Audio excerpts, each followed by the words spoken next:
Hi everyone. Today's webinar is with myself and the lovely Liz from Edge of Possibilities, and it's all about having those tough conversations in relationships. So Liz, I've known Liz for many years. Liz, if you want to give us a quick intro to yourself, your bio is available for everybody to read more in depth, but give us a quick rundown as to who you are. Thank you, Stacy. So I started Edge of Possibilities as a leadership coach, 5 years or so ago, after having over 20 years in executive leadership in a senior role. And one of the key reasons I started this business is because so many people learn all kinds of life skills, but one of the things that we don't learn is how to have tough conversations. And if we want to be a leader for ourselves in every situation, whether it's with our family, our friends, in work life, everywhere, then we need to be willing and able to have important conversations about things, because when those things get repressed, it really impacts us. And that's something that is really important to me that I help people achieve through Edge of Possibilities. Awesome. And definitely agree. The reason that we're doing it on this topic is because having the conversations in a relationship can be really hard, and you might either be thinking about ending a relationship, you might have had a relationship end, or you have ended a relationship. Sometimes it just comes down to that communication. And one of the first questions we ask when you come to us to start a family law property settlement is the relationship definitely over? Because we have had clients get back together before, sometimes towards like the very end of finalizing the matter. And a lot of the times it comes down to that conversation and that, or lack of conversation, and the complacency that you've had with each other, especially if you've been together for a really long time. So having that tough conversation in a relationship, Liz, what are your tips for people who might need to have a conversation around either needing to work on the relationship or ending the relationship, or just in relation to that whole family law aspect of awkwardness of not knowing what's going to happen in the relationship? Yeah. Look, I think the first thing is to recognize that this is a really tough thing when it's your intimate partner, the person that you have been spending your life with, and suddenly you're questioning whether this is the right place for you to be in this relationship. Just acknowledge yourself that this is tough, it's heavy, and it's as heavy as it gets, because this is the most important person in your life, regardless of how the relationship's going.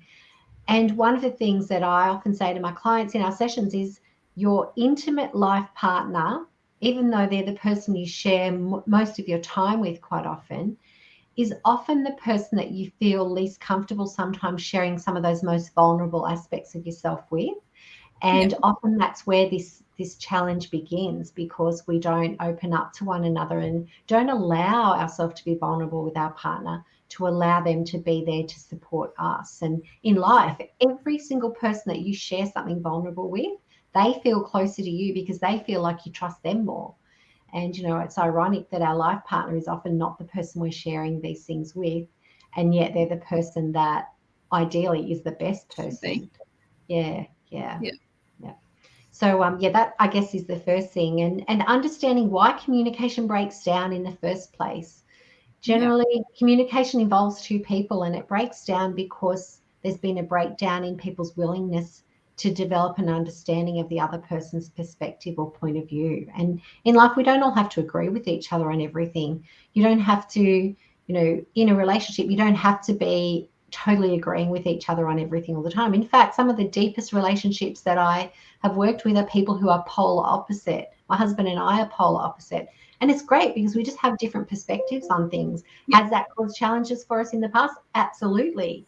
But now that we've learnt to better understand one another's perspectives, that's enriching our own experience. So, and it's having that respect when you differ on something as well. So that too. Yeah. And sometimes in the communication in the relationship, you can be like the rock that's not moving, or you can be like the water and go with the flow.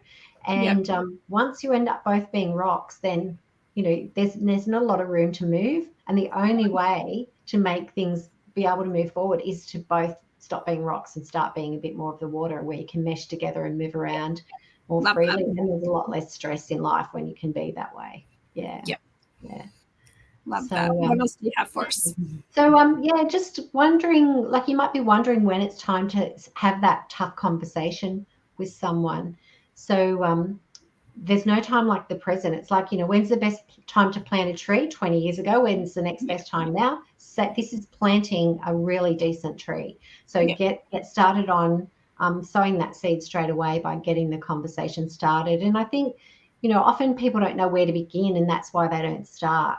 But the key to getting started is to identify what is it that you want from the conversation. If you need to open up with someone, what's the outcome that you want? Because often people think the outcome is to tell the person the information, but actually what we want is a change in behavior from the other person, or a demonstration of understanding, not just to tell the information to them. Because none of us hear information that's told to us. We feel the way the information is shared with us, and we take it on board based on the way the other person approaches it. So if you're firing it up like a bullet and shooting it at someone, then they're going to, take the hit, but they're not going to hear the message. They're going to feel that response. Yeah. Whereas if you think about, the way you're delivering it, we always will get further with honey than we will with sugar. So, sorry, with honey than we will with vinegar. So if you think about how you need to share the information so the person really understands it and is starting to hear it. If you're coming from a place of being defensive or angry, then the other person's not going to hear it. They're just going to see that defensive shield. Yeah, and then they'll probably just escalate whatever it is into something bigger than what it needed to be, whether that was taking out the rubbish or not taking out the rubbish. For something so minor could easily escalate. And as you said, the tone is definitely the tone and the body language. Was it like 80% is like body language? That's huge. If you're, doing signs, and you've got that tone matching, you're absolutely like you're hammering up against that person. So be really conscious of the tone and especially the body language when you're trying to start that tough conversation, even if it's like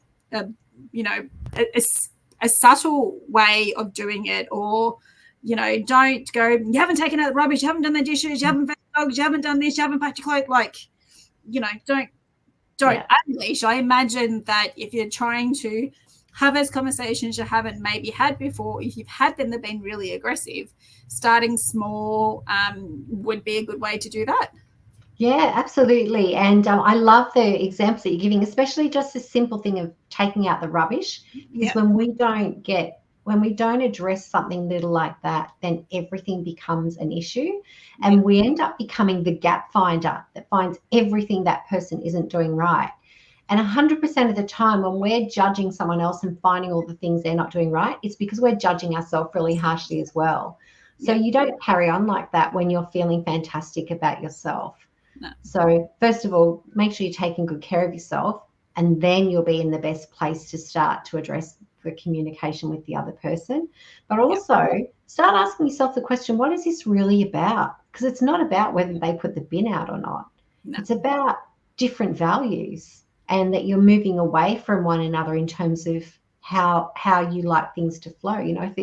If it's important to you that you have routines where you've got a clean, fresh environment where you can think and play and have fun, whereas if it's a bit messy and untidy, you have trouble relaxing, then that's what needs to be communicated, not you didn't put the bins out and now it's got maggots in it. So it's actually really getting to the heart of what is it that about this situation that's upsetting for you, and what is it you need, and why do you need it, and how do you communicate that to get the other person on board? Because you do want to make sure they understand where you're coming from, but you need to do that in a way that will influence them to be interested in hearing your perspective as well.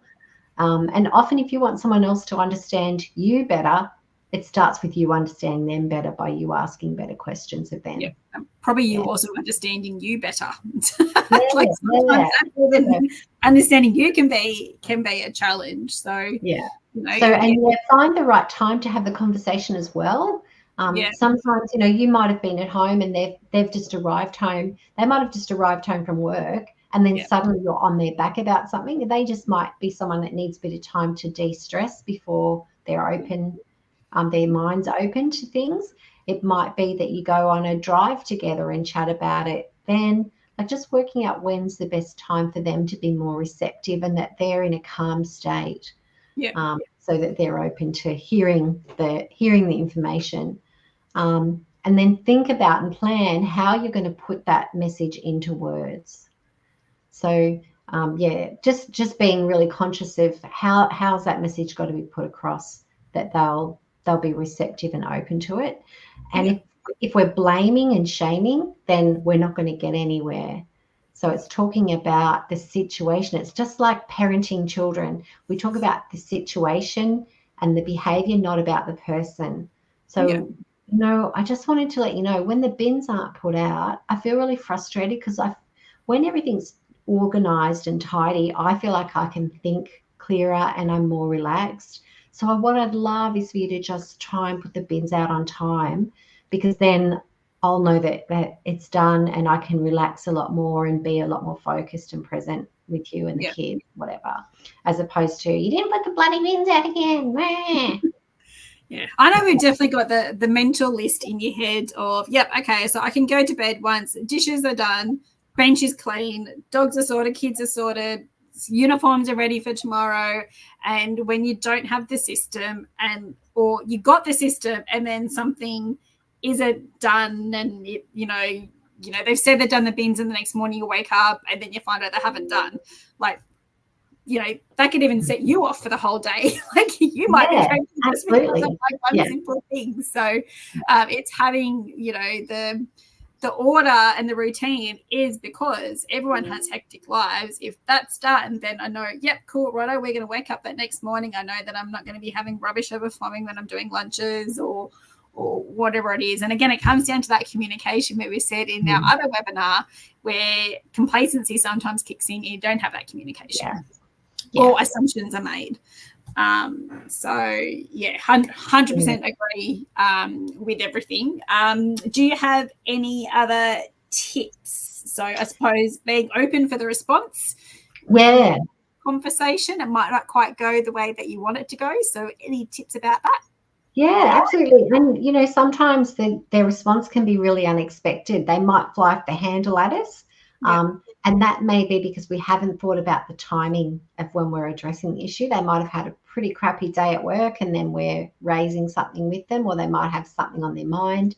So just being open to whatever their response might be and using it as an opportunity to understand them and the situation a little bit more. And then working out what you're going to do next. Whatever you've raised, what's going to be the next thing? What's the next step in that situation for you in terms of how you address things moving forward, for you in terms of what your standards are, and if it's actually something that you now realize you need to just lower your own standards. And the more pressure we're putting on ourselves and judging ourselves against other people and what other people think of us, the higher we put those standards on ourselves and everyone around us. And sometimes we don't realize the energy we're putting out in the universe. When we're putting ourselves under a lot of pressure and we're wanting everything to be a certain way, we don't realize that we're just being such a neg ball and sucking the life out of everyone around us. So sometimes the next step is just to chill a bit and be a bit comfortable. And, I often say when it comes to especially stuff around the house, kids actually don't care how messy our house is. And the thing about dust is you can write "I love you" in it. So we can have "I love yous" everywhere in my house. So does it really matter? Did anyone ever die of a bit of extra dust or the bin not being put out or whatever? So just being a bit aware of ourselves and how important is that thing that we're pushing the communication around as well. And then also, I suppose, if we'll use the garbage as an example, if they go to do the garbage, sometimes like saying thanks. So it's not like you'd have to say thank you for everything. Thank you for sitting down in the lounge. Thank you for turning the TV on. Thank you. But those small little things like, oh, of course, rubbish is done. Thank you so much for doing that. That can make you know, the other person's like, oh, cool, they acknowledge me, I'm okay. As I said, you don't have to go, you know, vomiting thank yous everywhere. But if you've raised something, for example, the rubbish, just acknowledge and go, yeah, cool, you know, oh, cool, that's done. Thank you. Tick that off my mental list. Cool. Now let's sit down as a family and watch TV because I know that everything's been done, for an example. So that's a great point, Stacey. It is so important to acknowledge.